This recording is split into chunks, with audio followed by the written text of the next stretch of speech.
Assalamualaikum warahmatullahi wabarakatuh. Subhanallah walhamdulillah wala ilaha illallah wallahu akbar.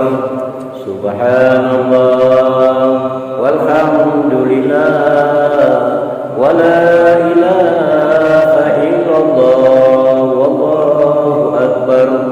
Subhanallah walhamdulillah wala ilaha illallah wallahu akbar. Ya Rahman ya Rahim, ya Rahman ya Rahim, ya Rahman ya Rahim, ya Rahman salimna.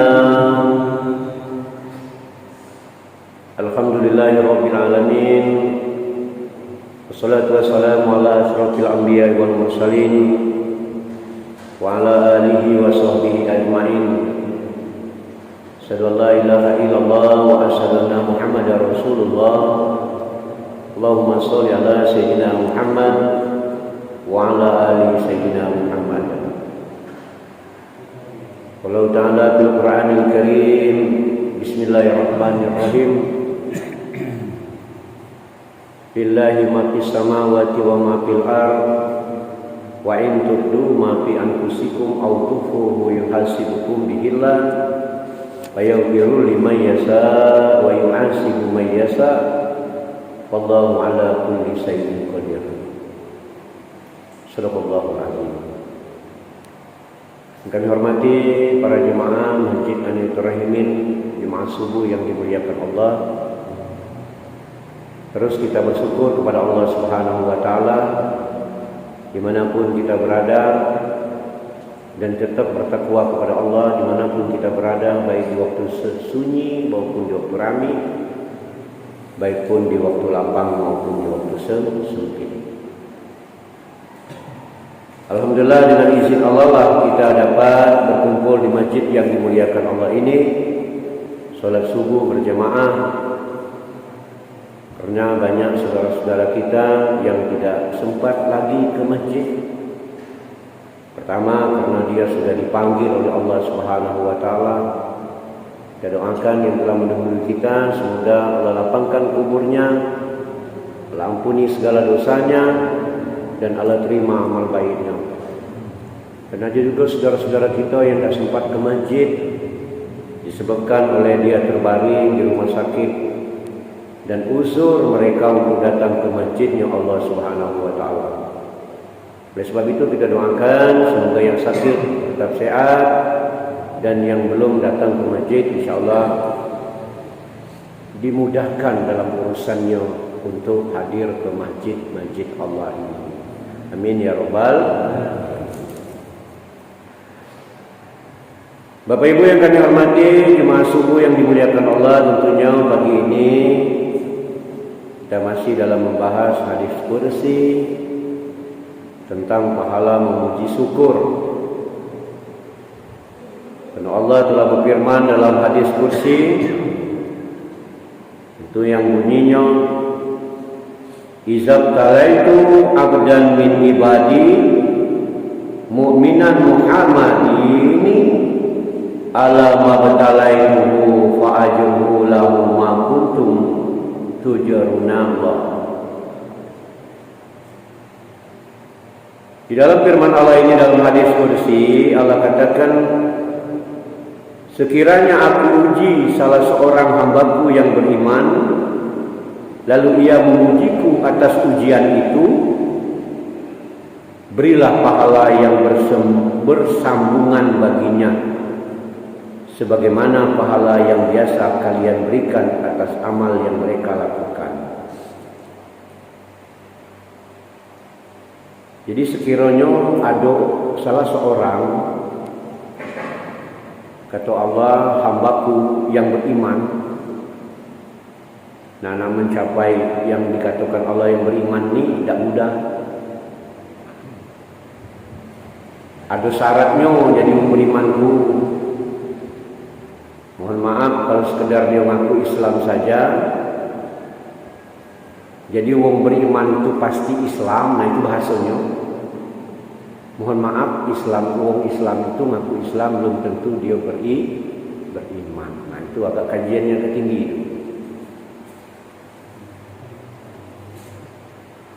Nah kena syarat-syarat wong beriman itu banyak. Maka di zaman Rasulullah ada salah seorang ketika di depan Rasulullah dia ngaku beriman. Ketika dia jauh dari Rasulullah, dia mengejek-ngejek dan tidak beriman kepada Allah dan Rasulnya. Nah itulah golongan orang-orang munafik.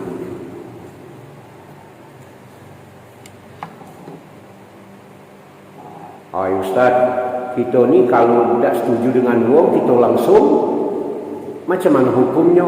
Ya tidak setuju tu apa dasarnya? Kalau ada kesalahan saudara kita, yang dia tahu ini kesalahannya. Jangan cak di depannya iloknya, yang kita tadi lah senang pula. Dipuji-puji, Masya Allah. Maka ketika orang memuji-muji kita tu, jangan kita bangga dulu. Maka ada kita sebut Masya Allah, Masya Allah, ya Masya Allah.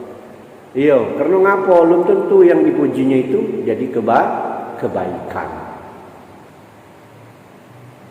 Yang lebih parah lagi kalau ada bahasa orang daerah itu, mulut kita disempalnya dengan pisang masak. Mohon maaf, pantat kita dikaitnya dengan unak. Nah, lebih bahaya lagi itu. Itu kait benuh tahunian kalau bahasa itu. Hanya kita itu. Nah, itu ya. Jadi kata Allah, sekiranya aku uji salah seorang hambaku yang beriman, diujinya oleh Allah, lalu ia mengujiku atas ujian itu, berilah pahala yang bersambungan baginya, berkesinambungan. Biasanya kalau kita ni dapat ujian, lah berubah pikiran kita, tak akan memuji Allah lagi. Maka Nabi Sulaiman alaihissalam itu dia mengatakan dengan Allah, berbicara dengan Allah. Ya Allah, ada tak orang yang cak aku ini di dunia ini? Kaya cak aku ini nah, kata Nabi Sulaiman. Tidak katik lagi, ya Allah, selain kau itulah yang paling kaya. Ada tak orang yang kaya raya sesudahku nanti kau ciptakan? Puji Allah, tak mungkin lagi aku ciptakan orang yang kaya lebih dari kau ya Sulaiman alaihissalam. Nah jadi sekaya-kaya wong sekarang ini artinya tak katik nyandingkan kekayaan Nabi Sulaiman alaihissalam itu. Kamu nunjuk tangan Sultan Bukia Brunei Darussalam? Tidak juga, kena Allah ngomongkan. Tak ada lagi orang yang kaya sesudah kau ya Nabi Sulaiman alaihissalam. Sultan Bukia itu kamarnya 550 kamar rumahnya. Allah kebanyaknya. Kita tiga ikut kamar bila ada sikok yang tak ditunggu lagi. Kadang tidur tengah rumah. Kadang rumah lah besar, di depan rumah kita buat ada pondokan pula. Berhari-hari tidur di pondokan pula. Itulah sebagai keduniaan kita, kesenangan kita. Sultan Bukia 500-an. Tapi Allah katakan, tak ada lagi orang yang kaya sesudahmu Nabi Sulaiman alaihissalam.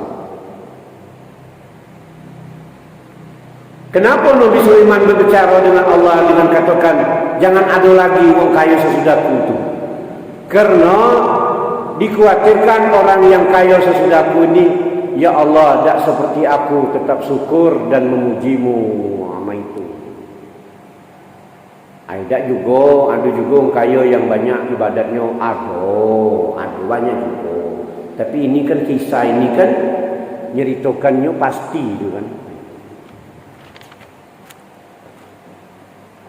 Nah kalau ada orang yang diuji oleh Allah, dia tetap memujiku, maka kata Allah akan aku berikan pahala berkesinambungan dan bersambung. Siapa salah satu manusia hamba Allah terdahulu yang diuji oleh Allah, dia tetap memuji Allah, yaitu Nabi Ayub alaihi salam.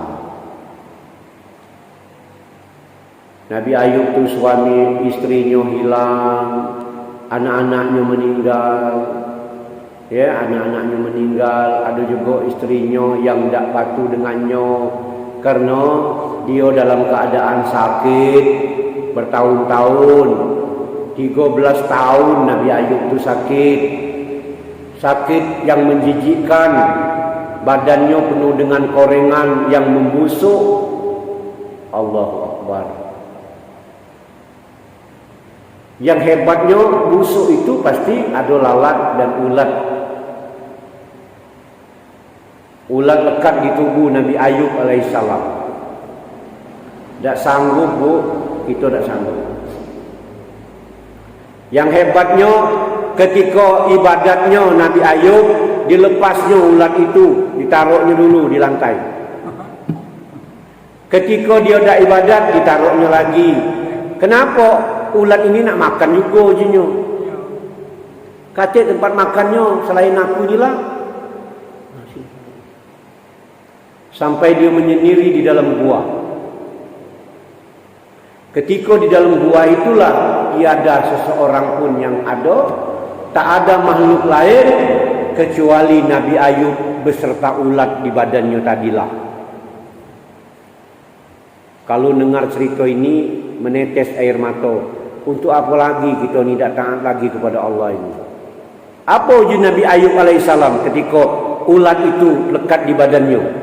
Ya Allah, di dalam gua ini tidak ada lagi makhluk yang ada selain aku dan ulat inilah. Ulat ini memakan diriku, kalau bisa cukup di badanku baik, jangan sampai masuk dalam rongga mulutku dan kagetnya makan hati aku. Kalau nya makan hati aku tak bisa mengingatmu lagi ya Allah. Allah. Netesku air mata. Jadi dia ngomong makanlah galau badan aku ni, jangan dia masuk ke dalam ronggaku. Kaget dia makan hati aku. Kalau dia makan hati aku, nanti aku tak bisa mengingatmu lagi ya Allah. Begitu omongan ini diucapkan oleh Nabi Ayub, Allah perintahkan malaikat Jibril untuk nemui Nabi Ayub, langsung membawa berita, ya Nabi Ayub, hentakkan kakimu di tanah dan baca ayat ini. Ada di dalam Al-Quranmu. Aku lupa baik. Itu doa orang sakit menaun. Dihentakkannya kaki di tanah, keluarlah air, mandilah Ayub, Nabi Ayub, mandilah dan minumlah air itu. Ketika dimandi, diminum, sembuh total Nabi Ayub alaihissalam. Inilah kisah orang yang hebat. Nah, kita ni kalau diuji masih tak memuji Allah, mudah-mudahan ya. Karena kita ni baru pilek, batuk baik, lah mulai kita lah sudah. Allahu Akbar. Nah, ini diriwayatkan Ahmad dan Tabrani dalam kitab Mujamya yang 3 dari Abdul As'ad As-Sa'ani. Nah, ini ya. Saya ulangi, barang siapa yang diuji oleh Allah, kata Allah, dia tetap memuji aku, kata Allah, memuji-mujiku atas ujian ini, maka dia akan aku beri pahala yang berkesinambungan dan bersambung. Nah, tadi dijelaskan. Yang maksud bersambung tu, suatu ketika kita ni terus memuji Allah, dan suatu ketika kita ni lupa memuji Allah, Allah tetap menunjuk pahala itu masih ada. Kerana lah didului oleh memuji tadi. Ya, sebagai manusia kadang kita lupa kan. Maka kata ibtala itu berasal dari ibtila, artinya cobaan dan ujian. Setelah manusia diciptakan oleh Allah dan diberikan rezekinya, dengan menyerahkan isi langit dan bumi kepadanya dan meratakan nikmat kepadanya. Jadi kita ni telah diberikan Allah nikmat rezeki dari bumi dan dari langit. Yang mana je kita tadi? Aku belum dapat dari bumi ko. Kamu kira dari bumi itu emas dan mutiara baik. So kita makan tu isi tanah ya, dari ubi, kayu. Terus beras itu tumbuhnya dari bumi juga. Itu galak lupa kita ni kadang-kadang tu. Kita ini diberi nikmat yang banyak oleh Allah, be galak lupa kadang-kadang tu. Pertama kita ni sendiri dak kate. Bujangan, kemudian punya bini. Bini ni alhamdulillah pacak makan, boleh hasil kita. Kemudian punya anak siko, alman. Mangun rumah pulo. Masih caknya kurang rasa-rasanya tu kan. Dapat anak lagi 2. Aman baik makannya. Punya sepeda, baru punya sepeda ni. Kaget nambah lagi punya motor. Masih kurang juga perasaan itu, masih cak belum juga. Di Allah juk beri punya kendaraan roda 4. Terus dibelinya rumah. Mohon maaf, tadi kita tinggal rumah kecil, mungkin masih ngontrak. Ketika kita punya rumah yang agak besar, masih kurang lagi. Cak sempitnya rumah ini. Karena dulunya waktu kita ngontrak, kita belum beli lemari yang banyak, kursi yang besar. Ketika kita punya rumah, kita lah naruh lemari besar, kursi besar. Sempit kak. Terus dah tahu mah itu dah kira-kira, nah itu lah baik. Aku rasa jauh-jauh beda. Tapi itulah keinginan dan sebuah nikmat yang diberikan oleh Allah. Boleh tak kita punya itu? Boleh jawabannya. Dunia ini boleh kita miliki, kita punya, tapi jangan cinta dunia. Cak itu baik. Karena orang Islam ini bohong kalau ada ngomong orang Islam itu disuruh miskin. Tak benar itu kajiannya. Orang Islam itu disuruh banyak rezeki yang berlimpah ruah. Alasannya orang Islam itu disuruh bersedekah, berzakat, naik haji terakhirnya, nyumbang masjid. Mohon maaf, mau tak kacik memang. Salah kalau ngomong, biarlah cak ini baik. Yang penting jangan mencintai dunia. Tidaklah ia dibiarkan begitu saja dengan seenaknya, tetapi diberikan pula ujian dan cobaan. Apakah ia bersyukur atau ingkar dan kufur. Nikmatlah banyak, segala dinjuknya. Ya. Dan diberinya segala-gala pokoknya, anak sehat, jadi wong, suami sayang pada istri taat kepada suami, anak ngandung kata wong tua, sudah dinjuk nikmat. Nah, ada baik kadang-kadang dinjuk ujian di dalamnya. Nah, ketika ada ujian di dalamnya ini, ada tak rasa bersyukur dan memuji Allah? Kalau kita tidak bersyukur dan tidak memuji Allah, dah kata jalan terakhir, akhirnya syukur tadi menjadi kufur nikmat. Cobaan dan ujian itu meliputi yang baik dan yang buruk. Firman Allah di dalam surah Al-Anbiya ayat 35, Allah katakan, wa nabluhum bisarri wal khairi fitnatan wa ilaina turja'un. Kami akan menguji dan mencoba kalian dengan keburukan dan kebaikan sebagai batu ujian, dan kepada kami kalian dikembalikan. Jadi Allah menunjuk kekurangan ujian. lanjut kelebihan juga ujian. Nah itu. Ketika Allah lanjut kekurangan, kita ni masih taat tak kepada Allah. Ketika kita dinjuk kelebihan, masih ingat tak dengan Allah, dan kemana ujian kelebihan tadi kita akan berikan. Kemana ujian kebaikan tadi, kelebihan tadi ingin kita bawa.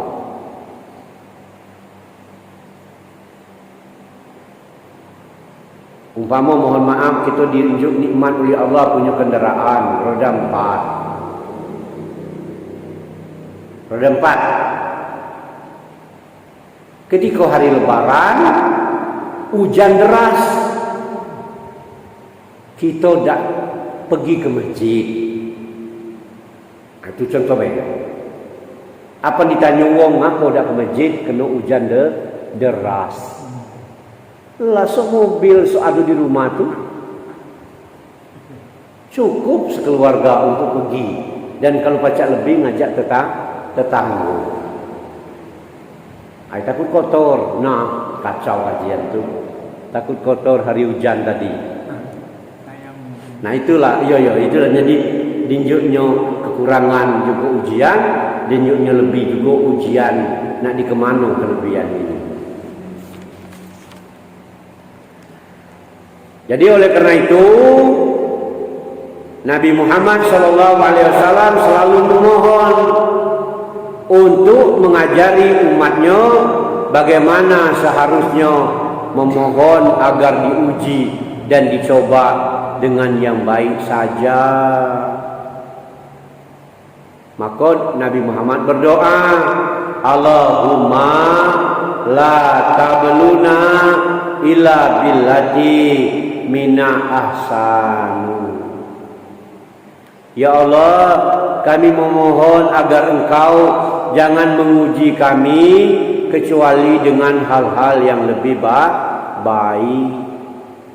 Nah, ulangi kok. Kita sama-sama kita ngapal doa ini. Allahumma la tabluna illa billati min ahsai. Atau kalau dak Indonesianya baik, ya Allah, kami memohon ya Allah agar Engkau jangan menguji kami kecuali dengan hal-hal yang baik. Jadi ujian ni tak baca dihindar. Tetap Allah menguji kita dengan keburukan, dengan kebaikan. Tapi Nabi memohon. Nah kita juga memohon kepada Allah. Doanya kalau Indonesianya ngatakan cak ini, ya Allah, kami memohon jangan uji kami dengan yang jelek, uji kami yang baik. Nah, pastilah kita tuh nak yang baik itulah ujian itu. Tinggal mendatang yang baik, nak kemana, nak itu. Diujinya punya pakaian bagus. Nah, nak di kemana ke pakaian bagus tadi? Kaget kamu aneh ni mau ada orang berkain ya, pakai jas, berketiak bagus, solat Jumat. Uji kita nak kemana bapak ini? Rupanya nak solat Jumat. Jangan aneh. Itulah sebenarnya diuji kebaikan, dinyuk-nyuk pacak beli jas yang mahal, kain yang mahal, ketiak yang mahal, perutnya solat. Kita nyengoknya kakak kikik tahu. Jangan-jangan kita, jangan-jangan bapak ini lah, jangan-jangan tu ngapo? Apa stres bapak ini? Hari Jumat pakai jas, pakai kamus. Yang hebatnya dia sholat di rumah. Sholat di rumah pakai jas. Bininya lah ngatoi long lain-lain. Ada hal apa kak? Apa nak tinggal berdua? Padahal itulah sebenarnya Dulu kan awak kan lah sekarang lah berani lah pakai cat situ ya. Pakai baju gamis tu kadang-kadang lah berani awak. Gamis jin ni ada berani. Kadang tidak lemak makanya itu tu rasanya. Nah tapi di rumah galak pakai. Sebelum berani ke masjid, di rumah lah pakai. Kadang-kadang pakai sol. Ya mak pengen lah pengen. Nah tapi lama-lama dia tu kan mula pakai terus tu kan. Pakai depan rumah, cak nyapu-nyapu kan. Cak guyung-mus kan. Makam sudahlah. Iya. Tapi memang nak mengerjakan yang cak itu, rasa malunya bukan main. Ada baik di ujung ngomong, belum pernah ke Mekah. Memang nak makai itu nak ke Mekah nian. Yang pernah ke sana, itulah lebih kurang cak itu. Padahal itu sebuah pakaian, artinya yang baik itu bagus, yang baik-baik. Karena sebagian yang diberikan Allah itu adalah ujian dalam urusan kebaikan. Nah, tinggal lagi nak kemana ujian. Nah, terus ya. Ujian yang buruk ada yang ringan dan ada pula yang berat. Ujian itu ada Allah berikan yang ringan, ada yang berat. Nah yang berat itu sebuah kematian itu berat itu. Kehilangan, nah itu. Yang ringan ini kecil baik. Nak nyait baju, cos dicucuk jarum. Nah, ringan tuh tapi nyakit ke. Kalau tidak sabar, mulut kemana-mana itu, pacak-pacak jarum itu dipakai pula. Tak sabar. Maka ketika orang ketasawufannya, nah ini ngelang-ngelang ketasawuf. Wong tasawuf tu agak lain kajiannya. Kaget kita ni ngalir dewek pak kalau kajian tasawuf ini. Kaget kamu ngerasalah di diri kamu masing-masing. Kalau kamu lah nyalani itu, berarti kamu termasuk masuk dalam kajian tu. Tidak perlu belajar. Rasa kena dewe dengan keimanan tadi. Contoh, ketika kita tertumbur tonggak, tunggul, kalau kita masih marah-marah dengan tunggul itu, pakai ngambil barang, maki-maki, ngapak tunggul itu loh nyampai ke tasawuf tu. Tetapi kalau kita lah tertumbur tunggul, kita lah ngusuk tunggul tadi, tunggul ibarat tu. Salah akunya. Aku yang numur kau, bukan kau. Nah itu. Kan tunggul itu kan tak nganggunya, kan tegak baik. Kamu yang numurnya.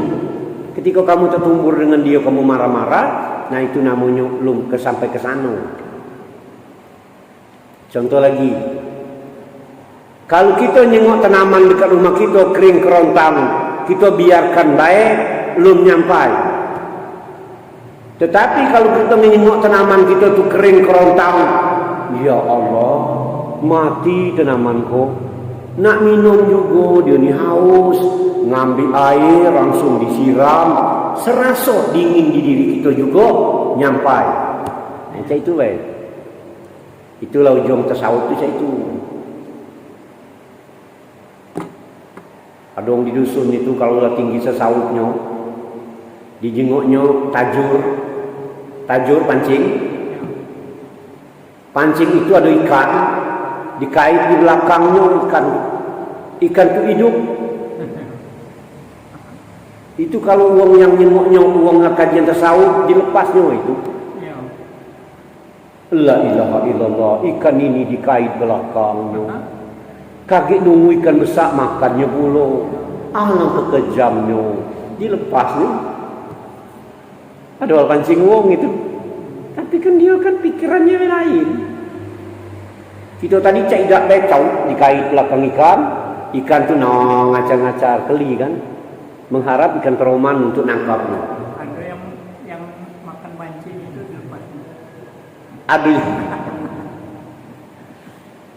Ada juga ikan dikait di pancing, ya Allah sakit ikan ini, kena pancing, dilepasnya. Nah itu sampai ke situ, tapi ya itulah lebih kurang cak itulah. Tapi yang ringan-ringannya cak itu, Kalau kita nyengok tanaman kita baik kering, kita biar ke, nah makanya, nah itu belum nyampai ke situ. Tapi kalau sampai nah kita ni berpikir, oh dia nak minum juga, ngambil air banyak, kita siram tanaman, kita semproti, nah itulah sudah nyampai ke sana. Allahu Akbar. Nah itulah, itu kajian kesesautnya itu. Nah itu. Tadi ya, ujian yang ringan salah satunya tersusuk jarum. Kalau tidak mau tidur tuh ujian yang berat atau ringan? Berat itu. Diuji tidak mau tidur, gelisah, kan berat juga tuh. Kehilangan, kematian,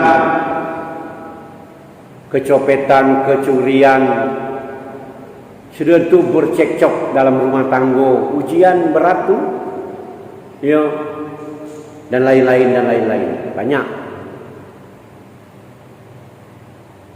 Maka ibu, bapak, kalau kita ada perselisihan di dalam rumah tangga pun dengan suami istri, jangan lama-lamonian pak. Kalau bisa ribut dengan itulah, hitungan menit baiklah sebenarnya. Jangan nunggu lama lagi, bahaya itu. Kalau tertunda dikit jadi masalah. Sebenarnya kita ni ketika marah, kita buat acting lah bagaikan sendiwara baiklah. Jadi kalau kita ribut dengan bini kita, kadang anak kita terbelingar kan. Ada apa pak? Kata shooting baik kami ni. Shooting main pelam gitu. Ketika kita ngomong shooting main pelam itu pasti ada lucunya kan.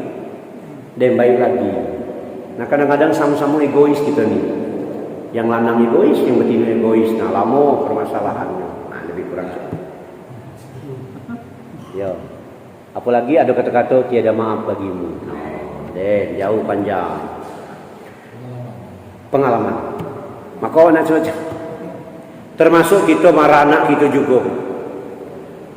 Kita berusaha nian ketika kita marah anak kita itu jangan sampai kita pergi dulu, pergi dari rumah maksudnya. Lum baik dengan nyoba. Atau nye pergi itu jangan lum kita baik ke jangan. Kita marah sampai dia pergi nak sekolah kita lum baik dengan dia jangan. Masalah nian itu. Kalau baca dia pergilah kita baik ke. Nak ininya. Baca tu memang nak dinyut duit. Mun tadi nyut 5.000, nak kau tambahin ke kau gitu nak jajan lagi. Nak mai ke tadi nah maksudnya tu. Jangan nian kita biar salah. Nak balik-balik nak ijak-ijak. Masalah. Masih kecil kak dia balik kak. Baik betino, baik lanang kalau dimarah orang tuanya, diusir, masih kecil ni baca balik, dah kata tempat mengadunya. Agak gede dikit. Ni gadis, ada tempat mengadunya, dah wali main. Lanang juga sama. Ayo muka itulah lebih berat. Kemudian ujian yang baik adalah segala macam ini nikmat yang diberikan Allah seperti nikmat sehat. Nah, itu ujian yang baik tu. Penting sehat kok. Nikmat umur, nikmat ilmu, pengetahuan dan sebagainya. Sehat tu penting. Ada wong ketika dia mohon maaf dia kaya raya, ditimpa sehat, ditimpa sakit, sementara di depannya ada orang miskin, sehat, kadang terucap oleh orang kaya tadi ngomong, aku lebih baik tukaran dengan kau. Nak tukaran. Padahal yang bagus tu sehat kayo. Nah itu sebenarnya keinginan kita tu. Saking pentingnya sehat tu. Nah cuman kita ni galak ada, apa kabar? Baik. Cuman kantong beda sehat. Alamak itu pula kadang-kadang tu. Yo, galak ngomong kenya itu. Tapi mulai diisi 100.000 sehat itu kantongnya. Baik Bapak Ibu yang kami hormati, masih panjang ceritanya. Ada dalil-dalil lain yang harus nyambung sebenarnya. Lagi kita sambung lagi kan. Kadang akunya lah berubah momen lain. Karena judulnya menarik lah berubah momen lain. Sebenarnya masih panjang tentang artinya kajian pahala memuji syukur. Saya ulangi, kalau seandainya hambaku kata Allah diuji dengan berat dan ringan, dengan kebaikan dan keburukan, ketika dia masih memujiku, itu kunjuk pahala yang berkesinambungan dan bersambung. Kena kejengok di luar udaranya lah terang. Banyak kegiatan-kegiatan kita yang ingin kita kerjakan di pagi hari ini. Mohon maaf atas menyita waktunya, dan insya Allah mudah-mudahan ada berkahnya. Saya ulangi ketika pertemuan Jibril dengan Nabi Muhammad SAW, kata Jibril, ya Muhammad, air yang hujan dari langit, berapa banyak tetesnya? Aku bisa menghitungnya. Berapa banyak tetesan hujan itu? Uji Jibril. Tapi amal uang yang datang ke majelis taklim dan majelis ilmu, kuda baca menghitung berapa banyak amal yang diberikan oleh Allah. Kadang tak cayo gitu. Puyuninya nadem. Kaki, nunggunya kaki. Ketika sekeratul maut nak ujinya, tapi tak baca lagi, nak diulang-ulang. Mungkin itu yang dapat kami sampaikan, lebih dan kurang mohon maaf. Kalau ada pertanyaan boleh sambil bertanya, sambil menikmati minum pagi.